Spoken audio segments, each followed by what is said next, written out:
Welcome to another episode of Having the Crack. This is now episode 5. Are we on? Six. Episode 6. Second one. We've got Curtis Phillips back again, who's a psychiatrist. What's up? And we got Gaff on this one. We didn't have Curtis, or we didn't have Gaff the last time we had introduced That is correct. I have The not new heard Curtis edition. yet. That is, yeah. I'm excited about this one. I am too. I like I'm these glad to guys. have you here on this one because we kind of talked about it the one time we talked, you know what I mean, a little bit. And it's good to have you here too with a second Good old brain injuries. he and self-diagnosed, so. Yeah. Yeah. It just happens, and you're like, all right, I know what this is, and I'm just going to keep playing and then deal with the headache for next week. Tell everyone what we're talking about. So, you're a psychiatrist? Psychiatrist, yeah. So, you understand brain injuries. Mm-hmm. And so, me and Mike and Caleb as well, you've had concussions, right?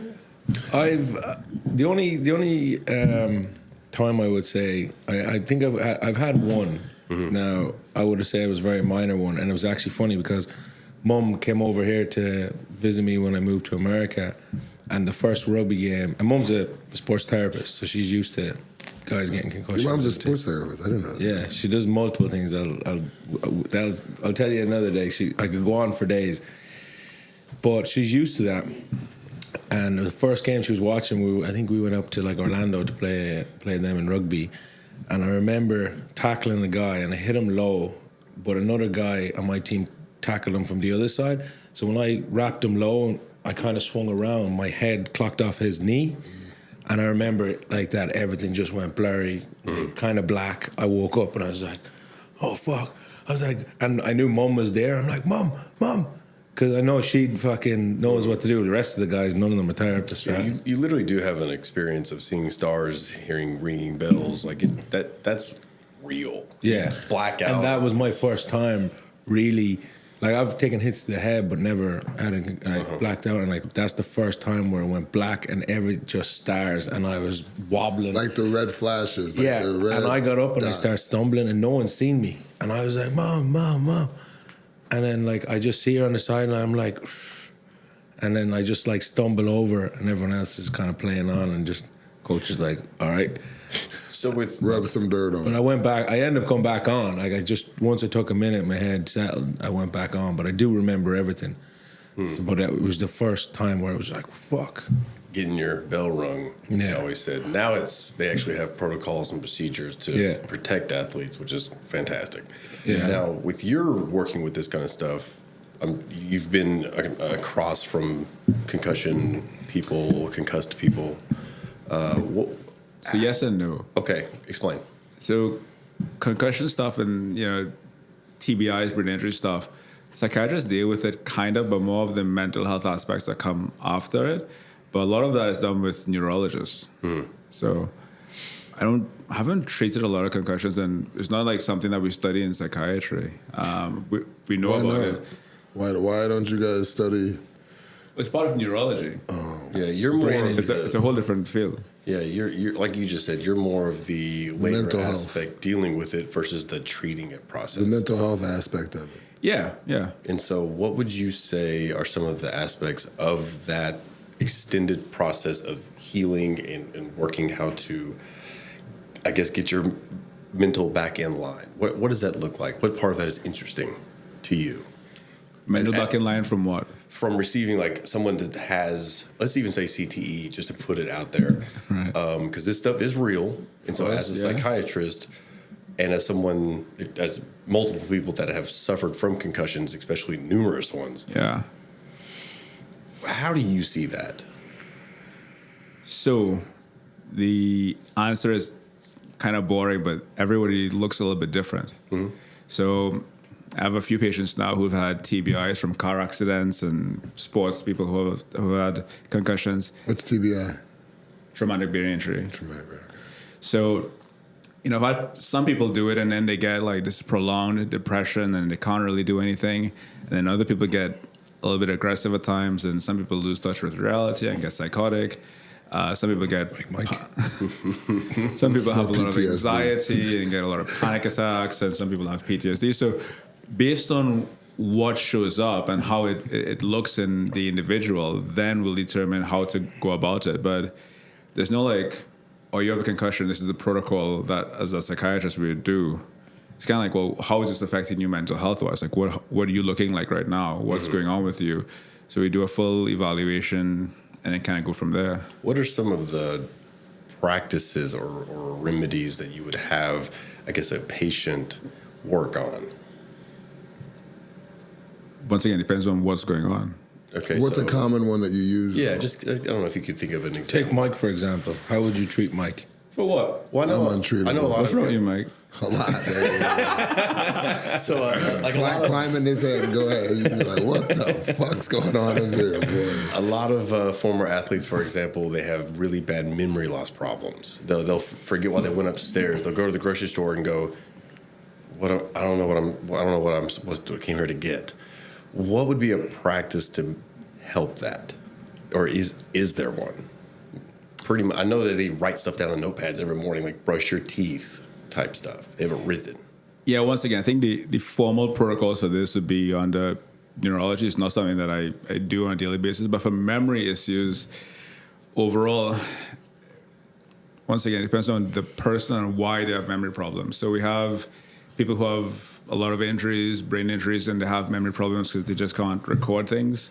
So we'd work on figuring out how do they, or what's stopping them from remembering stuff, and then do like memory drills. And there's actually a whole, so Jim Quick, he has a book, I forgot what it's called, I think it's Limitless, but he was a guy who had horrible memory growing up and couldn't remember anything.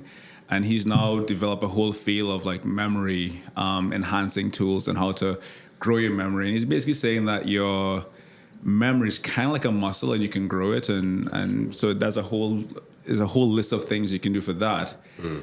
Then there have other people who have done damage to it. So I'm an addiction psychiatrist. So people who use alcohol for a long time, or too much cocaine, or too much other things, and you've put holes in your brain. You can't pull memory back because your brain is damaged. There's not much I can do. What have you seen to be the substance that affects, like a substance like you just listed, alcohol, cocaine, all kinds of other drugs? Which one affects memory the most that you can see? Cannabis. Cannabis? Really? Cannabis. Okay. Oh, that's interesting. Easily. Is that only short term or long term? Yeah, I was going to say, I was just about to ask that. Short term or long term? Well, both. So if you think about it this way, we're having this experience right now, right? This is stored somewhere in short-term memory. Mm-hmm. Eventually, it'll be consolidated to long-term memory, and then, in 10 years, you'll be able to think, oh, I remember that, wonderful conversation I had with that great psychiatrist, and you pull it back. That's exactly how I'm going to word it. Yeah. But cannabis, and it's a little bit different now, depending on the strength, the grade, the mixture of it. Cannabis destroys the part of your brain that creates short-term memory. Mm-hmm. Now, to differing people happens to varying degrees and depends on how much cannabis you use. If you can't create a short-term file, it doesn't get turned into a long-term file, and you can't retrieve it because it was never created. Makes sense. Kind of, or never recorded, so to speak. Similar thing happens with people. So it happens with alcohol as well. Yeah, and it happens with benzodiazepines, so things like Xanax, Ativan, Klonopin. So yeah, but cannabis easily. So on that, two questions. First question is your thoughts on medicinal marijuana. Then, as a psychiatrist, and if it's affecting memory and everything else, why is the FDA finally approving it? Well, not the FDA, I guess, but yeah, definitely not the FDA. Not the FDA yet. Certain states, states. Every state has its own choice, but again. So the court of public opinion is you're saying, yeah, do it. Money. But in the psychiatry world, what do you guys all think when you guys discuss amongst your peers? Yeah, this is. Did you like that? It's a very political. I knew you were going to ask. It's a very political conversation you just got me involved with here. I told you, hey, before we sat down, I said the heat's coming today. So literally, I just went to the American Academy of Addiction Psychiatry conference. It was in Naples. It was in December this year, and it was a cannabis subgroup. So I went to it, and the old school way of thinking is that there's a lot of problems with cannabis, and it creates literally, we see people get psychotic, see people get depressed, see people get anxious. But there's some evidence also that it's helping some people, and there's a push some people are like, well, we shouldn't really study it because we know that it does bad things, and then other people are like, well, there's a lot of potential benefits for it. Mm-hmm. How about we figure out what those benefits are so that we can use it in an appropriate way? Mm. And then I'll be honest, a lot of states and individuals are seeing dollar signs. Absolutely. And it's a huge money-making venture. So, for instance, and my mentor just sent me an article yesterday, actually. I could send it to you guys, that, he studied cannabis in people with pain. And in the study, it found that cannabis actually made your pain worse. But for a lot of people, they're like, oh, well, cannabis use helps my pain, and it helps with this, it helps with that. It's like a mental blocker a little bit, isn't it? This, while you're on the pain subject, real quick, this is a conversation I literally had with Diana like 2 days ago. Because if she has any kind of back pain or a headache or something like that, marijuana will increase that for her. Whereas I know what it'll do if I have a pain. It doesn't, I tried to explain, I was like, I don't think it makes the pain go away, but I'll just get to a point where I'm just basically so high that I'll forget the pain is there, and then I'll like touch that spot 30 minutes later and go, oh yeah, my arm hurts. I totally forgot that my arm hurt. Perfect explanation. Okay. That's the perfect explanation of it. However, what happens is, and in the paper we go through it, there's a A process and a B process. So initially you forget about it, but then your body is like, hey, you need to be able to feel pain. Mm-hmm. So it makes you more sensitive to pain. Well, it's a survival instinct. Overall. Right. So, in the short term, it may help. But, we now find out in various studies that long-term use, it's not helping. So that's one thing. I think we also see that with the states that have legalized cannabis, we're having more bipolar disorders, more schizophrenic or severe mental illness type disorders coming out in people using cannabis. So I tell my patients, I said, and I'll say this all the time, I think that we will find the mental health disorders that certain strains of cannabis can help. And I think that there are ways that cannabis will help. I think that cannabis can help everything in mental health, 100% not. You have borderline personality disorder, bipolar disorder, schizophrenia. Imagine being paranoid and you're smoking. Like a schizophrenic, like, you can't be smoking like that, because certain people, if you smoke too much weed, get paranoid. That'll send you into like a paranoid. Yeah, and get you paranoid. Which I don't understand at all. I don't either. I've had it a couple of times, but it was doing concentrate. You know what I mean? Where I did a huge like a dab, and it sent me to. And I just remember like that jittery feeling. I never had it, again, but. Right. That's interesting with the memory thing, because I feel like my memory is pretty good, like actually a very good memory, and I smoke all the time. You know what I mean? Once again, I think what I would say is that I don't know what you're smoking, the mixtures of it, and so that gas. So it's kind of like somebody who's like, oh, I have a couple Bud Lights, and then somebody who's like, oh yeah, I drink Bacardi 151. It's 2 drinks, right? But it's 2 different things, and the effect is a little bit different. So I don't know what you're using. Potency you're talking. What I would say, however, is that, and once again, I don't know what you're smoking, but I would bet if you didn't smoke, your memory would be even better. And your long-term recall and your ability to... So memory is one part of it, but your prefrontal cortex, your executive functioning kind of gets dumbed down because you're losing dopamine. So you'd probably be a bit more functional. I watched... with less cannabis. I think it was a show in England or somewhere where they basically got like 4 or 5 people, right? And they had them do the same task. But they gave you cocaine, they gave him MDMA, they gave him ecstasy, they gave him weed. and they gave one acid. Oh, the guy in Coke crushed it for sure. 100%. I mean, everyone else fucked up. Basically, everybody was like, who's gonna get it done right, and the person doing the weed was like, oh, definitely, I'm functional, I can do everything. But at the end of the day, yeah, like it was the guy who was on coke was more focused, boom, boom, boom, got it done, but he was still fucking shit up a bit, but he got it done the fastest. The other ones, one of them. They're like la la land. Yeah, I don't want but to they be basically doing gave them the so same pretty. task, I love and life. basically what it showed is like all the different effects, like how you can get the same task done in a different way. Well, that also goes to show how there's different uses for these drugs. Like, Yeah. Coke is great for if you want to just go fast, get stuff done. Stay And then away. If you want to laugh at something, smoke weed. If you Sober want to up. love more, do MDMA. If you want to go on an absolute adventure, do LSD. Like, they have their uses. It's funny how it's doing. And then back to you saying, like, with the pain, like if you have pain and you smoke weed, the pain goes away for a time, and then Diana's it hurts. Like after rugby games, we all go drinking after the game. And like after games, I am fucking in bits. It just felt like I got put by a train. And then we go drinking at the bar. The hell of a Come remedy. the end of the social, I'm like moving, right? And I hit and then I go home. I get a quick shower. I hit the Ave, and I'm still already lit. And I go out and have a great night. And the next morning I wake up and I go, oh my god, They're hungover and in pain. yeah, because after the brain game, I'm hurt, like damn this. body hurt. I can barely move after the game. Then that night, I'm fucking moving, and then the next morning, I'm like, But again, the alcohol just fucking you know numbs what? the pain, but then it comes back and hits you. That's You're right like, where something can lead to an addiction, because if you're on like some kind of opioid, that you take it that one time and it's like, oh, that feels better. I kind of want to just like hold on to that. Like WWE wrestlers, look at them. Oh, yeah. They all died.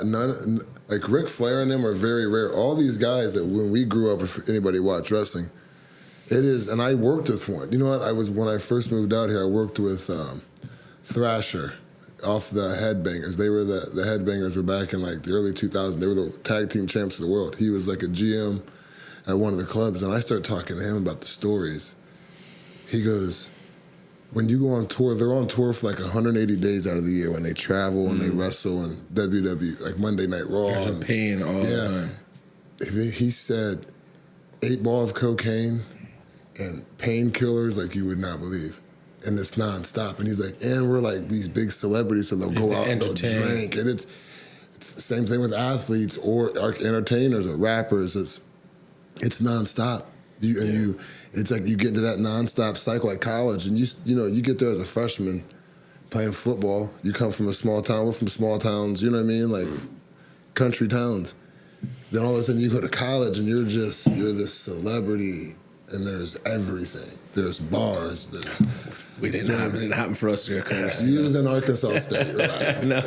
But what I'm saying is this, and I'm talking from a football standpoint of like, you're like a local celebrity. Yeah, and you gotta know what keep on. You gotta keep it up. It's a crazy In the it's music- a crazy thing because you're not cool if you don't drink back then. You know what I mean? So Yeah, like there's a cycle. And a lot of them you're died, and you're saying. Yeah, and then smoking like I remember me and my teammates who would smoke. It would be like we couldn't wait to get out of practice to go smoke weed. Or one day we just took the whole day off between 5 of us and smoked a whole ounce of weed. It was just blunt after blunt after blunt. And it's like, for what though? Like you look back at that, you know what I'm talking about. It's when you look back, you're like, Yeah, that's and you have no money. Like you have 20 This is why bucks. it didn't make the NFL. Yeah, We're chalking this day up as it a is. loss. Weed is the reason, absolutely. I mean, I failed a drug test going into my senior year. That's And the literally off just season. that day is a loss. You take it. You just like we're gonna take an L. That's it. We're kicking It's just it. gonna be Taking into it. Well, like I said, it's crazy now. Real quick, talking about legalization and going back to that, like, you're right. That's exactly why I got in trouble smoking weed, and to this day I still smoke. You know what I mean? It's not like But you talking about that, it is crazy because there's days that I haven't, like, I won't smoke. Sometimes I'll smoke in the morning if I had to work or something. But it's more so, like, it's the midday times when I go, let's say if I go to work and XYZ goes wrong, I'm like, fuck it. I'm just gonna go smoke for a second. And then I'll shut it down for an hour, but after that hour or so, it's like you still have to deal with the problem. You know what I'm saying? It's not a pain thing for me. I don't do it like, I'm sore, let me smoke. It's more of sort of like, slow this down for a second so it's not firing on all. Because everything's going on, so it slows it down for a second. But now I want to test that theory to see do I need to slow it down? Maybe I should just... Yeah, well, I mean, And that's where you're going to run into a hurdle because you're going to stop and wean yourself off of it, and you're going to want to reach out and do that. And that's where you're going to have the self-control and say, no. Let's stop. That's it. I'm going to figure this out. I'm going to see how this goes without doing this. Yes. And that's just self-control. Were you looking for a new client? Because I think you got one. I mean, what I would say is that it sounds like part of your coping skills is cannabis. Like, something went wrong. Yeah, for sure. I'm using cannabis. Might check out for a little bit. Right, and I forgot the guy. I think it's Eckhart Tolle, wonderful modern day philosopher, and he said something that resonates. He's like, hey, people get stressed out, and you either become conscious or unconscious. Wow, And That's true. using cannabis is becoming unconscious. it is. It's a And you can checkout. decide like, okay, I'm gonna become more conscious and more present and deal with this problem. Oh, I'm just gonna. So would you consider that a crutch? And that's You tell me, because last time we talked all about crutches. He was talking all about the mental health crutch, and people use mental health as a crutch. Okay, whoa. Listen again, and we can go He that doesn't route. believe in mental health. I did not say that. I did not say You that. said something. What did you not No, believe I did in? not. No, I did No, not say that. I did not. you I didn't- said. you I didn't say that as being- said. I said mental health. I think some people use it as a crutch, as an outlet Yeah.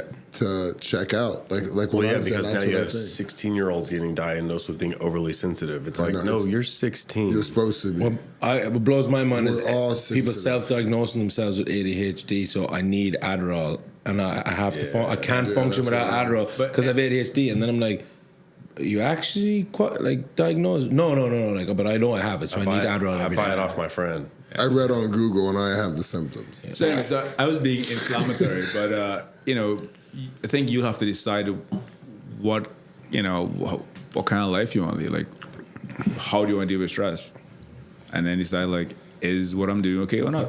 Yeah, and that's where it comes back It's to. a personal thing. Like, some people are like, yeah, I'm happy with how things are. I'm like, cool. If you're happy, I'm happy. It's a tool. I think it's a tool. I think How are you it's gonna use it? Exactly. How are Do you you gonna use abuse? It's this? like anything else. Do you abuse it? Yeah. I mean, I think Rogan says it all the time. Like, a hammer's Excess- a tool. You can build a house with it or hurt yourself in the dick with it. Like, how Or crack somebody's head with it? are you going to use this tool? Fucking hammer your nails. Do what? Rogan said He that. says it all the time. It's the greatest paraphrase I've ever heard That's for hilarious, just yeah. marijuana overall. It's a tool. Because what it does for me, when I smoke, and these guys have seen it, I get like amped up a little bit. I get more creative. My thought process goes faster. It makes me more awake. Increases my heart rate. But I still can't remember shit. So, and I come up with like TV shows, movies, and like jokes and stuff for like stand up. There's a lot of stuff I'm working on, but I won't remember any of it. And so my girlfriend's always very on point. If I start going down a little rabbit hole, because we'll do this while we're just in the house by ourselves, we'll smoke a bowl together, and we'll be watching something, and something will make my brain trigger, and I'll pause it, get up, and start walking in circles and talking out loud, and she's just sitting there giggling while I'm going through this rabbit hole.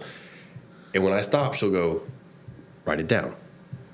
Because I won't remember any of it. You need a dictaphone. Yeah. That's So- what I'm saying. Turn that thing on and just start talking. So one second, going back to the cannabis thing, using the analogy as to alcohol, which is legal, but causes a lot of problems. Cigarettes. I would say alcohol causes probably more problems than cigarettes.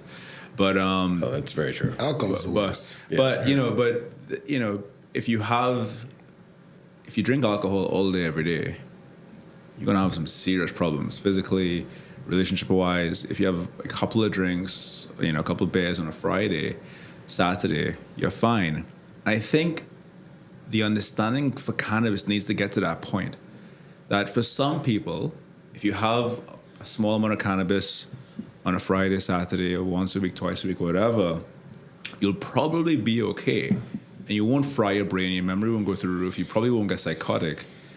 But with cannabis, the problem is that you can use it and be seemingly functional. So people use it all day and they're like, oh yeah, I'm fine. I'm like, well, all day. No, in my view, there's no way. So but there's a split. Because people think, well, if you drink all day every day, you have a problem. But then some people are like, well, if you smoke cannabis all day, that's fine. If you think about it's an opinion. If you think about it, it's like, well, how would one be fine? And I mean, mind you, they're very, very different.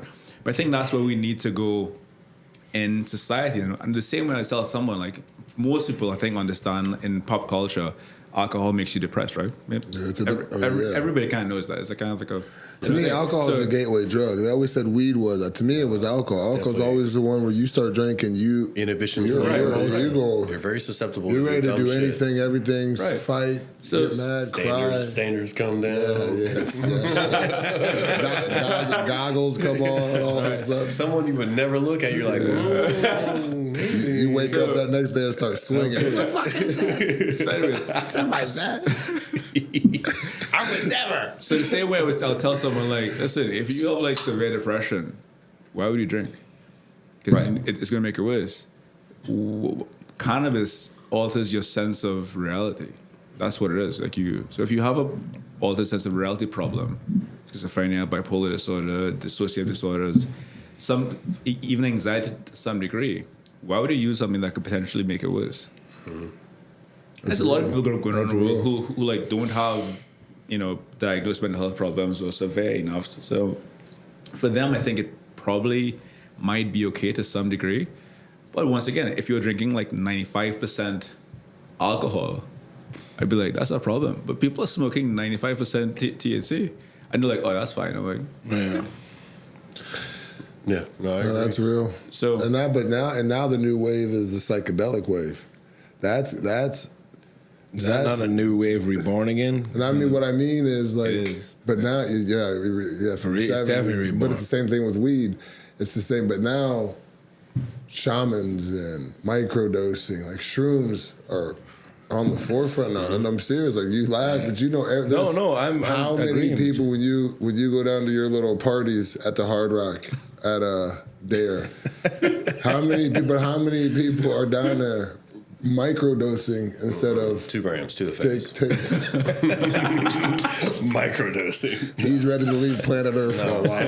That's what he's doing. As soon as we I just got back at the chocolates and the gummy. Like, people are like microdosing during the day because they say they're more creative or they're more. That's what I like. But truthfully, it is. You are more creative. So, what in the psychiatric world do you guys think about the whole new microdosing of mushrooms, and the psychedelic phase? So the psilocybin, ayahuasca, ibogaine. Yep, all the shaman stuff. What does that do to the brain?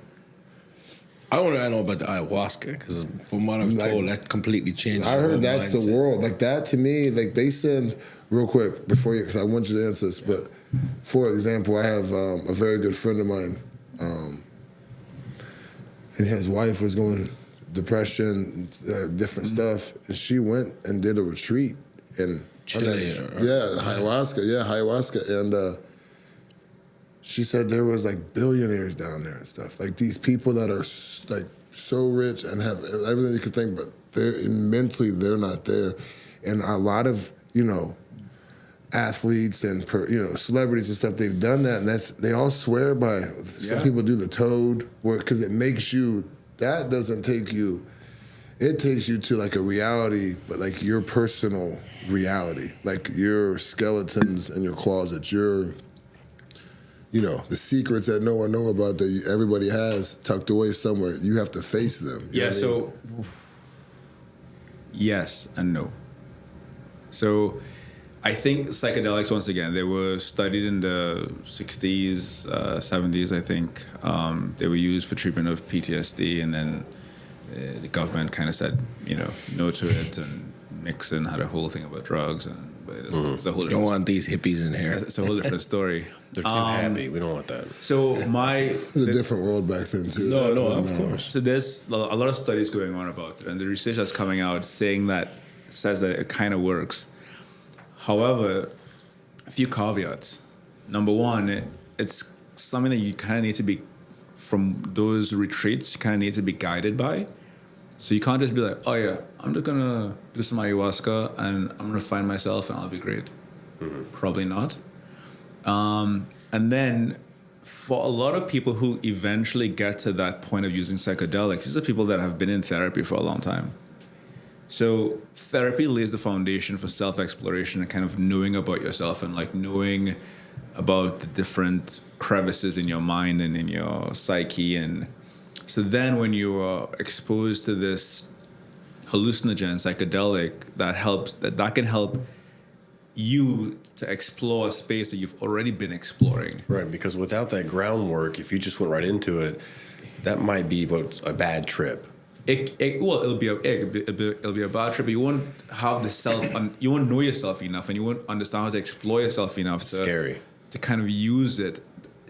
From what I've been told. Once again, I haven't studied it. A colleague of mine is actually out of Toronto. He's using psychedelics. He has a cannabis clinic. He really, really enjoys it, and he went to a psychedelic conference in Denver. I think it was like 2 months ago. So him and I are planning to work together, because what's coming out with him is that, from what I've read, the psychedelic experience is kind of like ECT. Electroconvulsive therapy. So it's when you like shock someone in the brain to help them with their mental health. So are they still doing that? Of course, yeah. What was that study? What was that study they did in the '60s where they put the people in the house? It was a psychiatrist. I mean, they gave them acid for like 60 operation. Not my the MK Ultra. MK Ultra. When they did, and this is what they did the electrotherapy, and they did LSD and stuff like that. I mean, I knew that they did it. I don't know what it's. Go look, please. Read into MK Ultra. But ECT is great. It works wonderfully. Oh, so you do believe in it? ECT? Yes. Of course. It's wonderful, and more people should do ECT, but it has a stigma about it, and once again, people have kind of said, "Oh, ECT is terrible," but ECT is wonderful. And so, going back to the psychedelics, we're now finding out that you could use certain psychedelics, and the effects last for 6 months. So, my colleague in Toronto, we're working together. I like to work. I'm starting this sports psychiatry thing, and he's working with some athletes, and the idea is, especially with athletes in the off season, like if you have depression, whatever, you get this treatment that's 6 months. So there's a lot of things coming out. I'm not an expert in it. I think the way forward is to explore what's possible, to see what it is, to get the data out there, and then use it. But I'm afraid, like with cannabis, the monetization of it, the commercial. People are just, I think, at this point, just trying to get money, and no one really cares about. If they legalize cannabis in the whole country, the fucking government be making billions. Mm-hmm. Right. So the effect on the population or the people, I don't think they care that much, to be honest. No, they don't. Right. But I think it should be studied, and then we'll get more information about it, and then But the psychedelics are, it's seeming like it's going to be groundbreaking. We actually have medications that now kind of mimic some of those psychedelics. We're now using ketamine in ways that never used. One of my friends never used ketamine before. One of my friends using it. Nasal. They're coming out with like nasal sprays that are dosed out. I know. I've seen it. Yeah. One of my friends did the ketamine treatment. One of our friends is a ketamine therapist. We won't say who, will we? You can have her in here. Yeah, I'll ask her to Really? come in. Yeah, she does ketamine therapy with the IVs. IVs, yeah, it's IV drip, and she can explain it to the fullest. One more thing too, Miami? with PTSD. I work with a nonprofit. It's called the Herd Foundation. It's a horse farm off of between Conklin Street, which is between Atlantic Ave and Lake Ida, west of Military. Mm-hmm. It's like an 8-acre horse farm right there, right? And a lot of veterans come in and walk with the horses because that is a type of therapy because of the energy. Equine therapy. It's wild, and it's wild to understand that. I never thought that was a thing, but the energy that horses have, and you're walking with beast. But it's not even the size of it. It's like a mental thing. They calm people. Like it calms these guys down and it helps them through like tough times. Sure, like you grew up on a farm. I didn't grow up on the farm, but I used to go to the farm a lot. Goat farm. No, it was cows. It was cows. It was cattle farm. What's wrong with goats?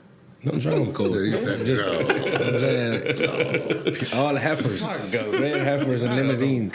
So my uncle or every morning clear his head or whatever and go out and just walk the fields and just be out in the fields. Yeah, like that's a good form of therapy. When I went back to Ireland, when I first came here, I was fucking depressed the first year. I was miserable. Even though I was loving, I was happy to be here, but I also didn't really have all my friends or my family. And then every time I went home to Ireland, I would just take a walk down the shop and just walk through the fucking. Tell me about the it. grass. I came here. Yeah, you had the large similar farm in the middle of Kentucky with land and space and crops and a lake and woods, and now I'm here. I'm trapped in this little bubble. Yeah. And then to go with the horse therapy stuff, they do the same thing with prisoners around the country where they have dogs and cats and they allow them to take care of them. It's not just a sense of, oh, now I have this creature that gives off an energy. It's also a sense of purpose because now I'm training this thing, I'm caring for this thing. This is mine. I have a purpose in here now. Versus just sitting in here and figuring out stuff to do. Yeah, no, you need that though. When I went home, I remember the first time. Not the first year, it might have been the third year, because the second year I don't think I went home, and I just took a walk and I just stood in the grass and I pulled up the grass and I was like, it's fucking nice to just be home, yeah, and just in Ireland it's just green, and I walked down the town and I was like, it's it's the smells of your childhood. Yeah, when I go home Friday night, I go home. I haven't been back to a high school, but a high school football game for me. That smell of because it's always fresh grass. They don't, unless small town, they don't have artificial turf. That fresh cut Friday night. Muck as a kid growing up, going to the games, just that similar environment. It's a smaller stadium. Yes. There's a lot of younger parents. There's the younger kids. There's a little band here, a band over there. Okay, the environment is similar no matter what high school football game you're at. Basic life. Texas, it's basic life back there. You have to reel yourself in sometimes, don't you? Or go back to to recharge. You go back to Trinidad every now and again, don't you? I do. Every year, and then rejuvenate, and then. Yeah. But 2 weeks in Ireland, then I'm right now, get me the fuck back to Florida. Get me back to the beach. That's exactly what if I go back home, the last time I was there for a week. I lost my mind. It's just 2 weeks. I was getting as soon as a week and a half in, I was like, right now. You get back and I'm my just flight is sitting delayed. on the couch. I'm going to work with my buddy. It's just the same shit. And it's good to see people you talk to, but it's because you haven't I haven't been back home since I left for college, almost 20 years. Lived back home, you know what I mean? So the stories you don't have. I guarantee you go back home to the same town, you'll probably find the same people in the same bar, sitting in the same spot. Yes. That's how it is. That's what I was getting to. It's crazy. I would go back and have these deja vu. I would see kids that I hadn't seen since high school, but they would be at the gas station pumping gas, and I'd be like, "Holy shit! What are you doing?" I've seen you do that a million times, and you're still doing that. They're saying the same. To me, I'm on vacation. Yeah, his car still has. Remember that day? Stop gas. You're still getting gas. Yeah. You know what I'm saying? It's what? You've been filling that tank up for a long time, buddy. I got a 20 liter. It takes me a liter a year. No, but you're right. It is. That's real. Yeah. I've grabbed the grass too. You just kind of sniff it. And when you go back to Trinidad, do you find that where you grew up, you see the same people in the same place doing the same shit? Same old guys walking up and down the street. Probably even more so in Trinidad. Yes. A lot of your friends. I feel a lot of your friends have emigrated from Trinidad. Because I went to Carnival with him this year in Trinidad, and there was none of your friends lived in Trinidad. Nobody. The one guy that had the kids, and he was like, "I need to come to Florida." Yeah. So my group of friends is a little bit different. I went to a high school that had a lot more high achieving, because I think my high school class is 100 people. Yeah, all your friends You are played smart. volleyball, There's right? like 30 or 40 of us that are doctors. You played Out of volleyball? 100 people. So a lot of people left. I played volleyball. Volleyball, I yeah, still it was play real volleyball, good. Yeah, I but you love was volleyball. the national team or something in volleyball. Juniors. Now I Juniors. wasn't that good. But I mean, I love volleyball. I love the people around volleyball. It's a good sport. It's a good sport. It's a good sport. I did notice that about you, and then I do notice about with my friends and certain groups. It's like your group is not a good example, but I'm saying No. in your town. No, Like- there are places there are communities I go to where everyone's the same. So I go to my grandmother's, where my grandmother lives, and everyone is just still in the same house in the Yeah. same streets. Yep, and the same whatever. that's mine. Like my group of friends, I can say proudly like that. Like there was the one, like I have like two groups. There's the super smart group, and then there's us that aren't the super smart group, and I'm in the super smart group. But we've all emigrated basically. The super smart group are in Australia. Architects, one's a fucking scientist in Paris, and then the others are carpenters, electricians, or whatever. Right. But they're all gone to Australia. Everyone, same in Ireland, everyone fucking ends up leaving anyways, regardless, I suppose, how smart you are or not. But then when we go into the town, there's the few fucking lads. Well, Fane, how are we getting on? Sitting in the same bar, having pints. Talking the same and shit. they have a fucking 19-year-old girlfriend and they're my age. And I'm like thinking, What are you fucking, doing? Like, Nice. oh, Like, yeah. Like, yeah, stay with me. Like, you go back home with Hannah. Wearing tracksuits. Still Nobody- wearing tracksuits with a white fucking Air Max. Jesus Christ. Like where I'm, like back where I'm at is nobody ever moves there. Like, you know what I'm saying? Like, so it's like families for 5 generations. Like, same thing. But Like, moving it's is- the same. Moving is difficult. Yeah. It is. It's hard. Like moving, It's a challenge. Moving is difficult. So the people who don't move, like they're the normal ones. No, No, they are. they're no. To me, that's your no. I think it was So really if I easy. live, go ahead. Really easy. I lived in this little town at Versailles. Moving for Kentucky me was easy. for 30 years. I fucking Right. So me too. What I would say is that to you guys is, benefit. I think people who move are emotionally a little bit stronger and can tolerate more. So people Diverse. who like you guys who move, like you have some inner strength that you can be on your own and kind of tolerate that uncertainty. But a lot of people they don't want Yeah, they can't. uncertainty. You They leave don't the comfort want, zone. You're they- yeah, comfortable. so Family. Right, Everybody but- doesn't move because of family. But No one ever thinks like, well, what about your family that you're starting? Like I lived in Ohio. It was cold as shit. It's every when it's awful. Like it is But miserable. it is a comfort zone, and then with the parents, like when it's funny, like every year a new influx of Irish come over and work in the country clubs, right?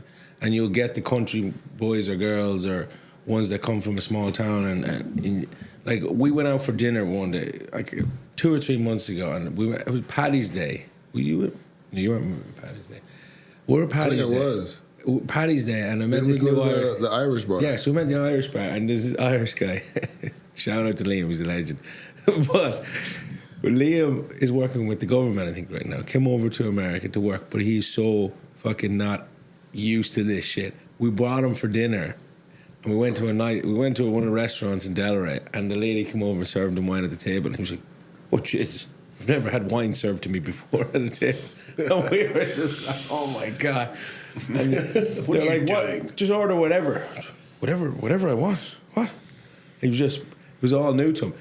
Back home in Ireland, if on a night out, we just run home or walk home. Like it could take you fucking 20, 30 minutes.